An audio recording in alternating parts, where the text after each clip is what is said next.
Isang araw, masama ang loob ni Mang Andoy na pumunta kay Kapitan para ikwento yung mga saloobin niya tungkol sa mga kapitbahay niya na mapang-alipusta.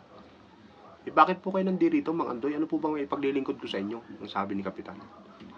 Kapitan, tungkol po dun sa mga kapitbahay ko, masyado na po nila akong alipustain. Porque sila po ay nakakaangat sa buhay at ako po ay isang hamak na fishbowl vendor lamang. Grabe. Araw-araw po nila akong inaalipusta. Ganun po. Baka ano po bang gusto niyo mangyari? Pumunta po ako dito para humingi lang po ng payo sa inyo kung ano po dapat kong gawin. Sa katunayan po, Kapitan, kahit ako po yung fishbowl vendor lamang, may mga anak po akong nandun sa UP, sa UST, tsaka sa Ateneo. Abay, napakagaling nyo pala, Mang Andoy. Dapat pala hindi kayo inaalipusta ng mga kapitbahay nyo. May iba po tayo. Ano po bang mga kurso ng mga anak nyo doon? Yun, Kapitan, nagtitinda rin po sila ng fishbowl doon, tsaka kikiam, meron din po mong kwek-kwek.